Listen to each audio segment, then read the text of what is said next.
বন্ধুরা, আজকে আমি রান্না করব দারুণ টেস্টি একটা পুরনো রেসিপি মুড়ি ঘন্ট।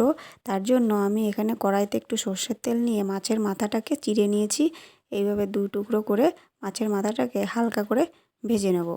ব্যাস, মাছের মাথার ভাজা আমার হয়ে গেছে। যেভাবে তুলে নেব, দিয়ে এই তেলটা আমি পাল্টে নেব। এই তেলে আমি করব না, অন্য একটু সর্ষের তেল নিয়ে নিয়েছি।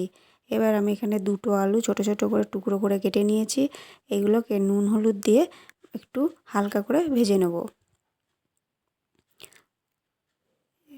হালকা করে ভেজে নিতে হবে।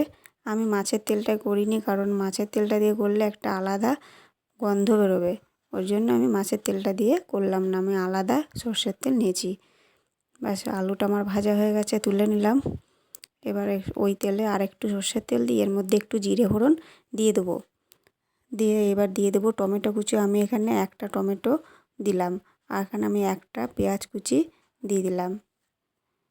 মিডিয়াম সাইজের একটা পেঁয়াজ এখানে কুচি করে দিয়েছি। দিলাম তেজপাতা, আর এখানে দিয়ে দিলাম লবঙ্গ, দারুচিনি আর 2টো এলাচ দিয়ে দেবো। দিয়ে এবার পেঁয়াজ আর টমেটোগুলোকে ভালো করে ভাজা করে নেব। এটাকে ভালো করে ভাজা করে নিতে হবে। আর এখানে আমি এবার একটা মশলা পেস্ট করে নেব। এখানে জিরে, ধনে আর পেঁয়াজ, রসুন, আদা আর 2টো শুকনো লঙ্কা আমি পেস্ট করে নিয়েছি। এবার সেই মশলাটা এর মধ্যে দিয়ে দিলাম। দিয়ে মশলাটা সব কিছুর সাথে ভালো করে আমি কষে নেব। এখানে আমি নুন, হলুদ আর একটু লঙ্কার গুঁড়ো দিয়ে দিলাম।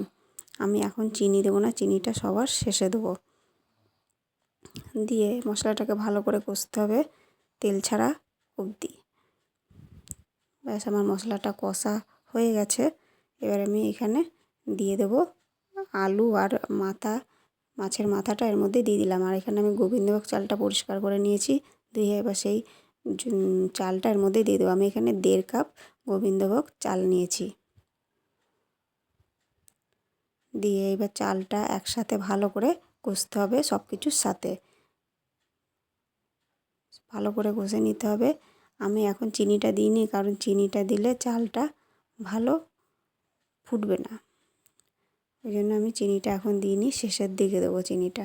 আমি যে কাপের মেপে চাল দিয়েছি সেই কাপেরই 5 কাপ জল দেবো। এখানে জল দিয়েছি। এবার এটাকে একটু নেড়ে চেড়ে নিয়ে একটু ঢাকা দিয়ে দেবো। দিয়ে গ্যাসটাকে একটু মিডিয়াম রেখে জাল করতে দেবো। তো আস্তে আস্তে এটা হয়ে যাবে। এখানে দেখো কি সুন্দর গাঢ় গাঢ় হয়ে গেছে। এবার চিনিটা আমি এখানে দিয়ে দেবো। দিয়ে আবার হালকা করে এই সময় গ্যাসের ফ্লেমটা একদম লো করে রাখতে হবে। দিয়ে হালকা করে নাড়তে চাড়তে হবে। দেখো বন্ধুরা, কি সুন্দর তৈরি হয়ে গেছে আমার মুড়ি ঘন্ট। বন্ধুরা,